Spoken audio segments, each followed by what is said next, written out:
Nós prosseguiremos com a série Julgamento e Restauração, o caminho do povo de Deus.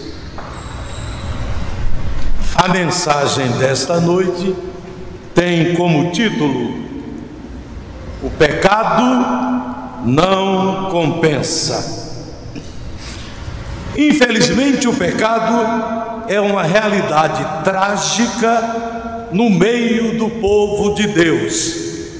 O foi no passado e é no presente.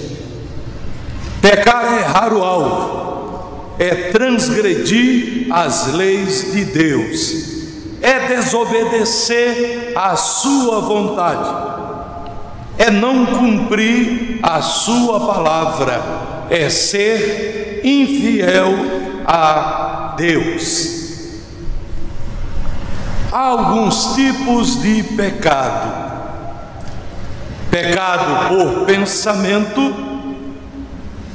quando em nossa mente surgem pensamentos maus;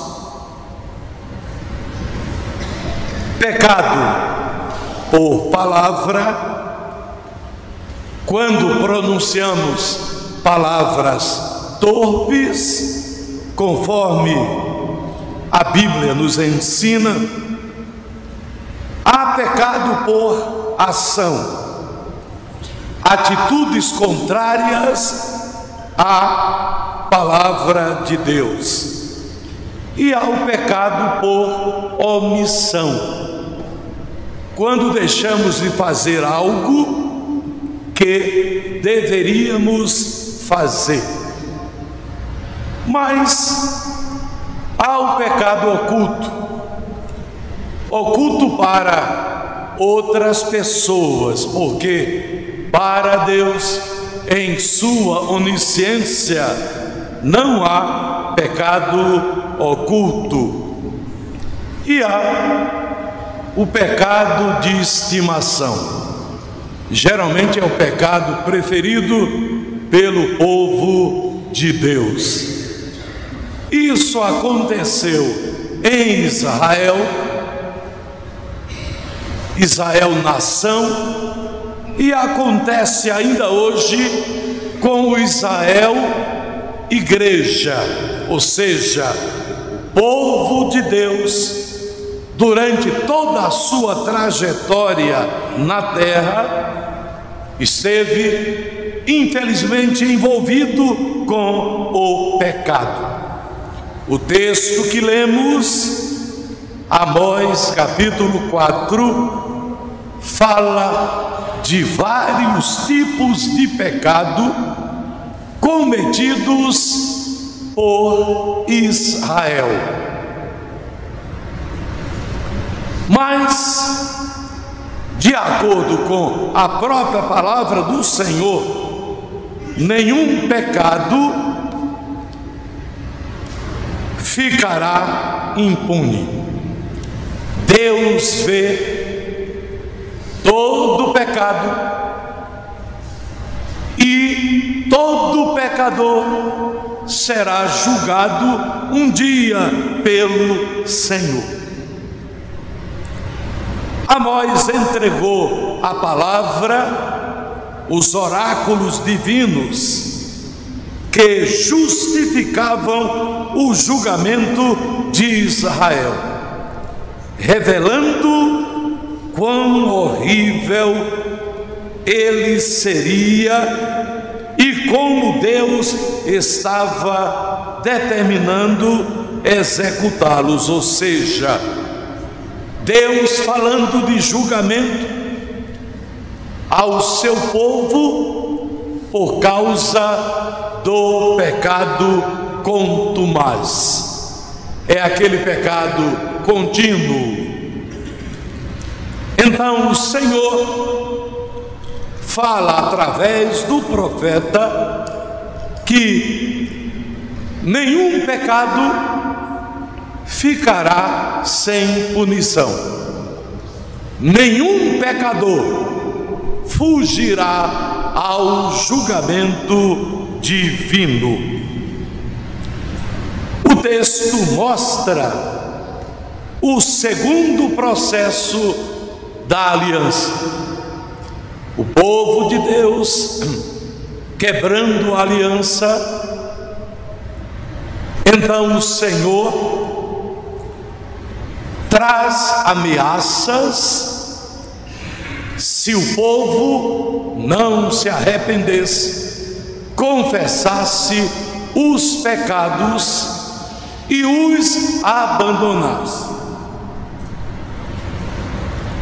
O texto deixa claro que todo pecado será punido e todo pecador será julgado.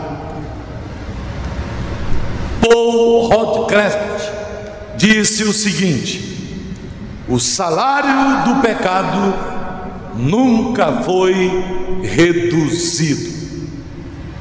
O texto ensina, primeiro, que qualquer tipo de pecado atinge a santidade de Deus. Deus é santo, não tem nenhum envolvimento com o mal, não tem nenhum envolvimento com o pecado. Portanto, qualquer tipo de pecado, em quaisquer circunstâncias, fere, atinge a santidade do nosso Deus. O profeta declara que Deus jurou por sua santidade que avaliaria os pecados e julgaria os pecadores. Ele puniria o pecado. Amós declara: jurou o Senhor Deus pela sua santidade, que dias virão sobre vós. E ele fala que o povo seria escravizado por não se arrepender dos seus pecados. Então, enfrentaria o cativeiro como punição do Senhor. Deus avisa que puniria o pecado pessoal. E no texto e em todo o livro de Amós, e praticamente em toda a palavra do Senhor, o povo dele tem demonstrado orgulho, arrogância, jactância, mas também tem desobedecido à vontade do Senhor. Aconteceu em Israel, acontece hoje no meio do povo de Deus, o orgulho enchendo o coração dos seus filhos, a desobediência graçando na vida dos filhos de Deus. Todo pecado pessoal será julgado e punido. Mas o Senhor avisa também que puniria o pecado social. E ele fala de uma forma assim, muito forte, as mulheres de Samaria, comparando-as com as vacas de Bazã, que eram muito bem cuidadas, viviam em solo fértil, e aquelas mulheres assemelhavam-se àquelas vacas de Bazã, porque elas tinham riqueza, elas tinham poder, mas elas oprimiam aos pobres, ou seja, praticavam injustiça social. Então, Deus, através do profeta, avisa que puniria também os pecados sociais cometidos pelo seu povo aos pobres de Israel e a pessoas de outras nações. Deus não se conforma com o pecado, nem com os seus filhos que o cometem, porque ele mesmo declarou: sede santos como eu sou santo. Então ele é padrão de santidade. A santidade faz parte da essência do próprio Deus. Não é apenas uma qualidade dele, um atributo dele. Deus é santo, ou seja, a santidade é inerente à pessoa de Deus. Então, qualquer tipo de pecado agride, viola, atinge a santidade de Deus.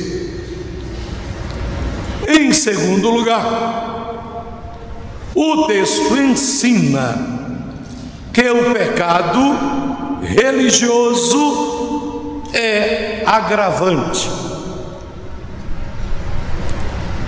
E o texto mostra vários momentos e vários pecados que estão ligados à vida religiosa de Israel, ou seja, a vida espiritual.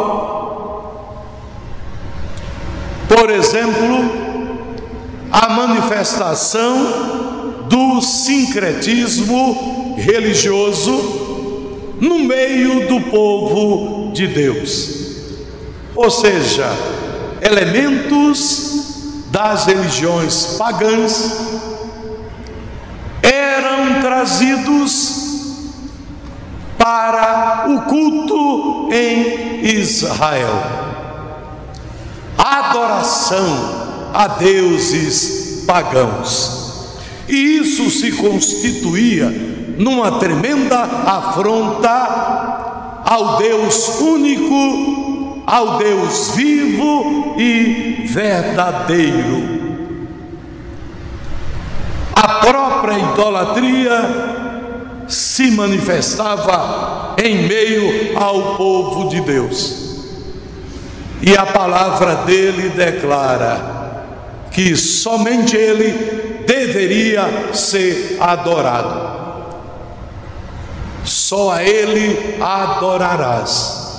Só a ele servirás. Nós pensamos que esta idolatria se restringiu apenas ao passado, mas infelizmente ainda há idolatria hoje no meio do povo de Deus. Às vezes conscientemente, às vezes inconscientemente.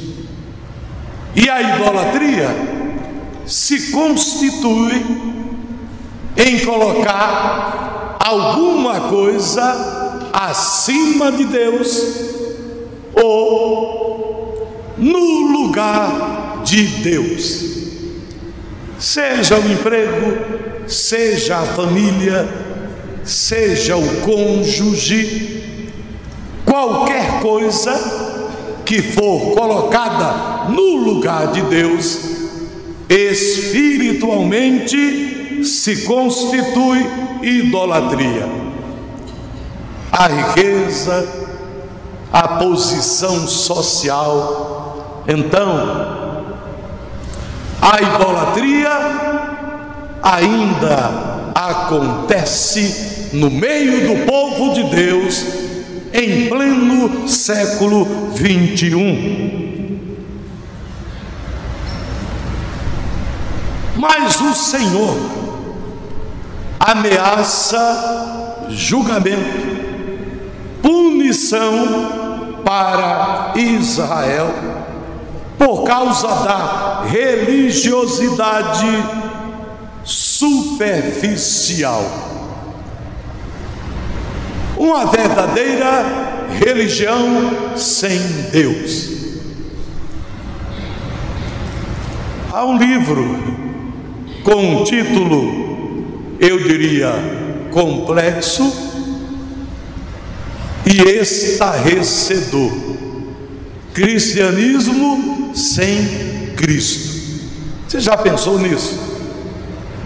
É claro que é uma incoerência, mas isto aponta hoje para os chamados cristãos nominais, cristãos desigrejados, que não só se afastaram da igreja, mas automaticamente também se afastaram de Cristo, porque a consequência é inevitável. A igreja é o corpo de Cristo. Então, quando alguém se aparta deste corpo de Cristo, automaticamente ela está se afastando de Cristo, que é o cabeça do corpo. A mera tradição sem vida com Deus. A pessoa acha que viver apenas a tradição cristã, sem compromisso com Deus, sem envolvimento com Deus, sem intimidade com Cristo, é ser cristão. Rituais sem consagração a Deus, participar de certos rituais apenas por participar, sem estar com o coração envolvido. Participar, por exemplo, da ceia do Senhor, sem estar em plena comunhão com Ele, sem confessar-lhe os pecados, sem estar com o coração neste ato de comunhão, identificação com Cristo ressurreto e crescimento espiritual. Isso é viver um cristianismo superficial, um cristianismo sem Cristo. E o profeta fala de sacrifícios incorretos que eram prestados. O pão levedado, ou seja, com fermento, desobedecendo a palavra de Deus. Em nosso contexto, é adorar ao Senhor com o coração contendo o fermento do pecado. Então a adoração não é legítima. A adoração não é em espírito e em verdade. O Senhor fala também até sobre a questão da oferta. oferta trazida apenas como um costume ou uma obrigação. Aí Paulo declara que não devemos participar deste ato se temos alguma coisa contra alguém, né? Aliás, é o próprio Senhor quem fala: quando nós vamos ofertar, se o teu irmão tem algo contra ti, põe a oferta de lado, vai, reconcilia-te com ele, depois volta e oferta. Porque no nosso culto, a oferta, a entrega do dízimo, também são atos de adoração ao Senhor. Então, Deus critica através do profeta essa postura hipócrita que a nação de Israel estava apresentando. Uma adoração superficial, sem profundidade espiritual, sem consagração ao Senhor. A adoração apenas de lábios. E não é isso que Deus requer de nós. Ele quer que o adoremos na beleza da sua santidade e o façamos com verdade no nosso coração, com sinceridade na nossa alma. Mas em terceiro lugar, o texto ensina que nenhum pecado ficará impune. Aí você pode imaginar, mas a Bíblia não fala que Deus esquece do nosso pecado?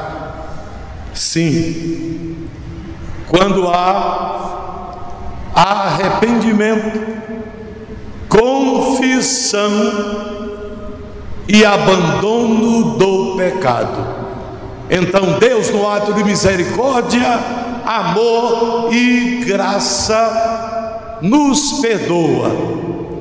E a Bíblia traz uma figura de linguagem muito interessante. Ele os lança no mar do esquecimento.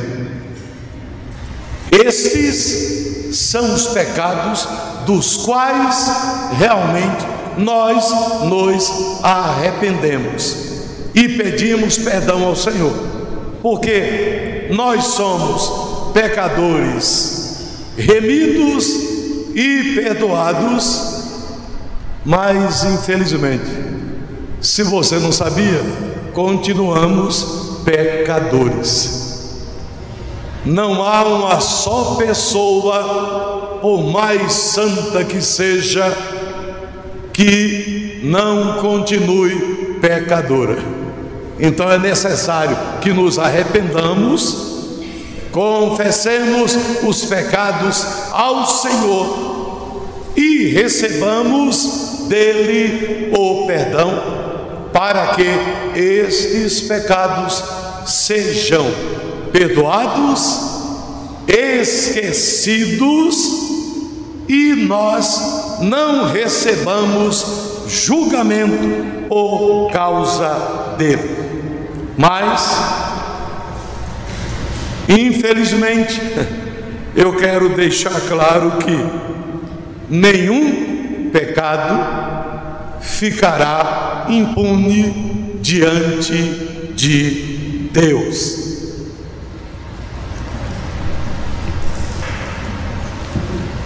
Spurgeon traz-nos uma frase profunda e marcante, falando sobre o pecado que muitas vezes acontece em nossa vida.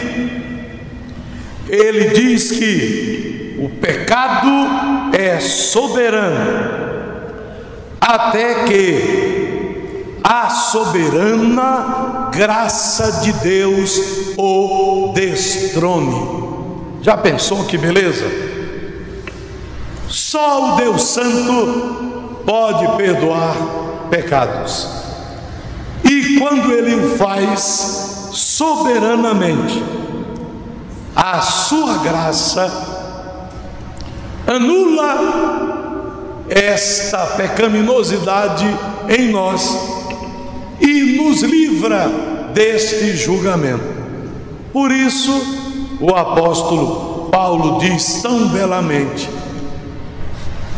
que não haverá nenhum julgamento, né, para aqueles que estão em Cristo Jesus, porque Ele, através da sua obra redentora, pagou pelos nossos pecados. Então, houve punição,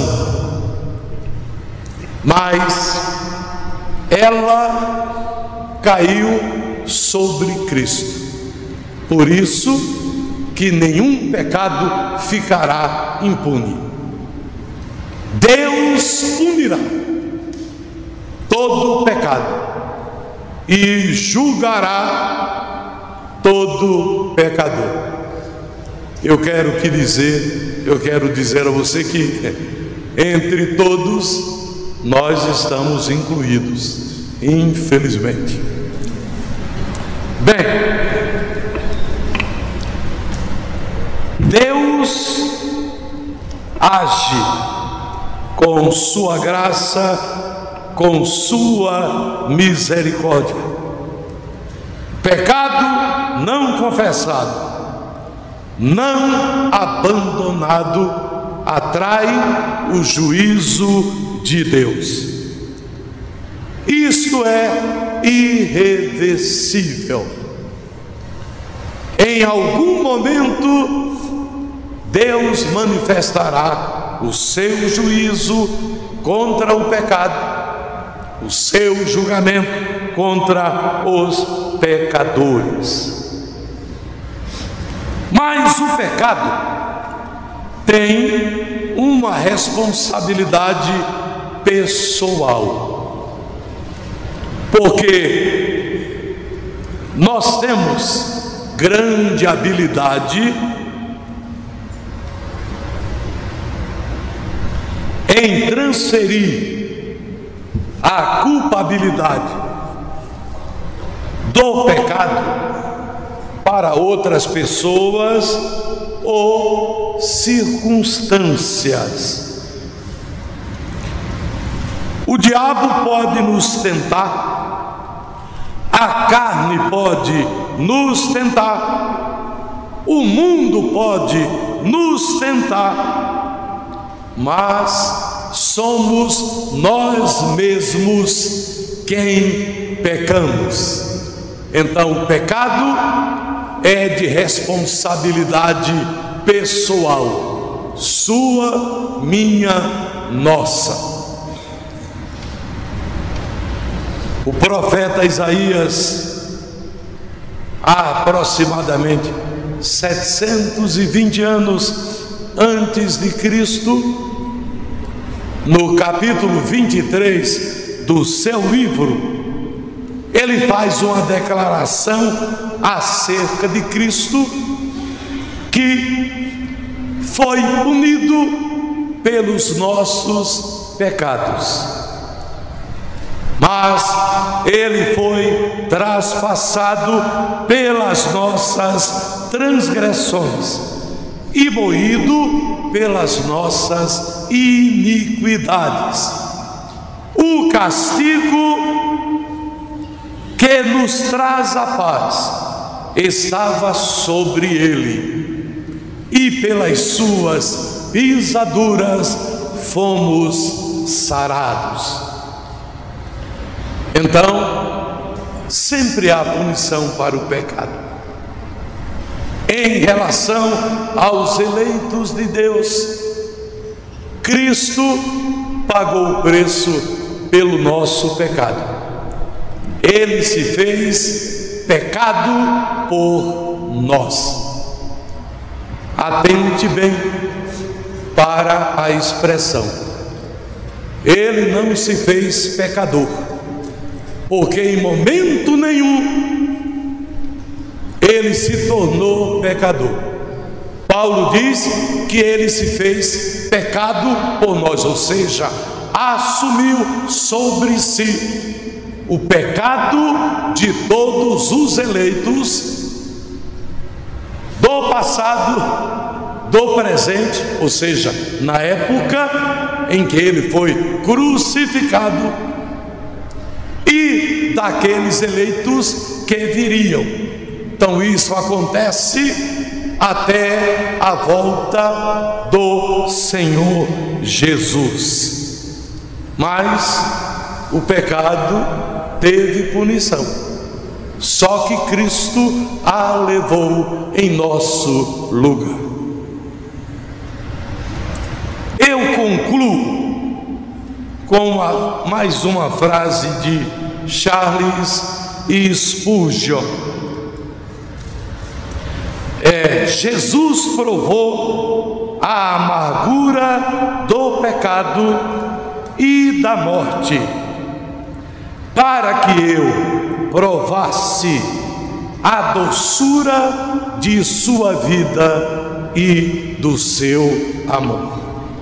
Amém.